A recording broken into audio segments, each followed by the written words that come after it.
C'est quoi un CFD? Si tu as déposé ton argent chez un broker ou un courtier, comme eToro, pour n'en citer qu'un, et que tu t'es mis à trader avec cet argent, c'est que tu trades très certainement un CFD. Mais concrètement, qu'est-ce que c'est? C'est simplement un produit financier qui te permet de spéculer sur les mouvements de prix d'un actif, et je précise bien les mouvements. Et comme 99% des traders traitent du CFD, ça serait bien de comprendre un peu leur fonctionnement, leurs avantages et pourquoi ils sont même interdits dans certains pays comme les États-Unis. Déjà, CFD signifie Contract for Difference, ou en français, contrat sur la différence. On peut le comprendre rien qu'avec son appellation, c'est un contrat ou un produit financier qui nous permet de parier, je mets des guillemets, sur la variation de prix d'un actif. Et on va sur un graphique pour voir ça. Me voilà sur TradingView. Donc là, je vais juste regarder le prix de l'or en temps réel. C'est le CFD de l'or, c'est le cours de l'or. Et on va partir du principe que j'achète un contrat de CFD. Donc je spécule à la hausse. Qu'est-ce que ça veut dire? C'est que si le prix augmente, le prix de l'or, l'or physique, si le prix de l'or physique augmente, moi je fais une plus-value. Pour autant, je n'ai pas acheté d'or physiquement. J'ai juste souscrit à un contrat, un CFD, c'est un produit financier, avec mon courtier. Donc moi je gagne de l'argent et lorsque je décide de couper ma position, de couper mon trade, je fais une plus-value et cette plus-value, qui est-ce qui me la verse? C'est mon courtier. Et le sens inverse est vérifié. C'est-à-dire que si le prix diminue alors que moi je suis rentré à l'achat sur le CFD, donc je spécule à la hausse, si le prix diminue, je fais de la moins-value, je perds de l'argent. Et à qui je dois donner cet argent? À mon courtier, tout simplement. Le CFD, c'est quelque chose de très simple à comprendre et très simple à mettre en place. Voici quelques avantages. Déjà, tu ne possèdes pas l'actif. Tu te dis peut-être que ça n'a pas d'importance, mais en réalité, si. Si tu ne possèdes pas l'actif, tu n'as pas de frais de port à payer, de frais liés au coût de stockage aussi, il faut en parler. On va prendre un exemple très simple. Imagine-toi dans un monde sans CFD. Tu te lèves un beau matin et tu as envie de spéculer à la hausse sur le prix du pétrole pour des raisons qui te sont personnelles. Dis-moi comment tu fais concrètement sans CFD. Tu comprends là où je veux en venir? Tu vas devoir acheter des barils de pétrole à une entreprise pétrolière, tu vas les recevoir, attendre que le prix augmente et c'est là que tu vas devoir t'en débarrasser en retrouvant des acheteurs. Et c'est exactement à ce moment-là que tu feras, toi, ta plus-value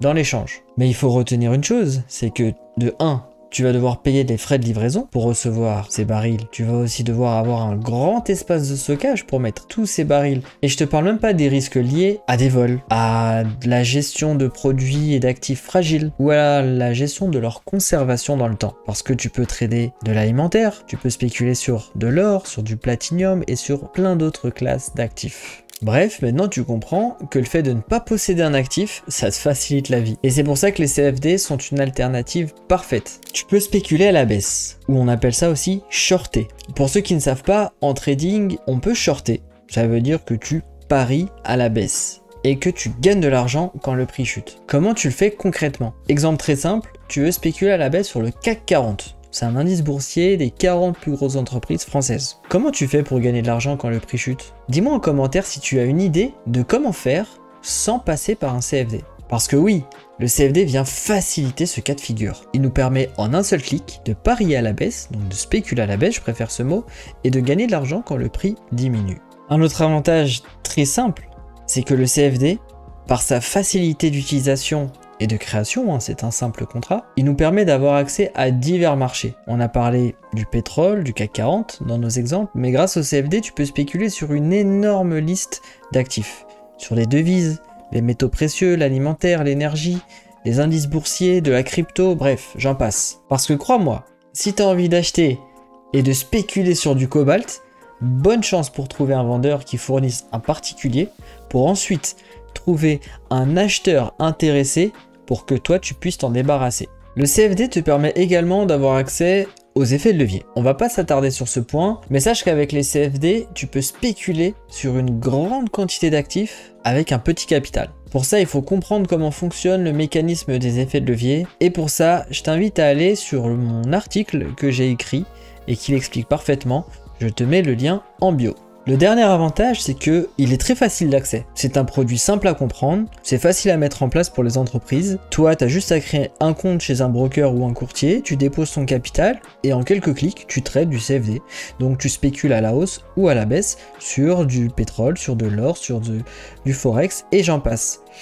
Et ça se fait très facilement. Les avantages sont nombreux, mais les inconvénients ne sont pas à négliger, puisque certains pays même les interdisent. C'est le cas des États-Unis où il n'existe pas de broker CFD. Et pour comprendre cette interdiction, il faut rentrer un peu plus dans le détail du CFD. Ce produit financier est considéré comme risqué. Il y a d'abord un risque de contrepartie, puisque le courtier est garant de ton capital, tu vas déposer l'argent chez eux. Le problème, c'est que s'il met la clé sous la porte, toi tu perds tes sous. Un courtier n'est pas une banque et on en a déjà vu faire faillite. En théorie, il y a des réglementations qui te garantissent ton capital même si le courtier fait faillite. Mais en pratique, c'est pas toujours le cas. Ce risque n'est donc pas à négliger. On l'a vu tout à l'heure, mais quand tu spécules à la hausse grâce à un CFD, tu gagnes de l'argent quand le prix monte. Mais qui te donne cet argent que tu viens de gagner? C'est le broker chez qui tu trades. C'est ta contrepartie. Et quand tu perds de l'argent, qui est-ce qui les récupère? C'est aussi ton broker. Donc il y a un conflit d'intérêts. Le broker gagne de l'argent quand toi tu en perds. Elle est un peu chelou cette relation entre le client et l'entreprise.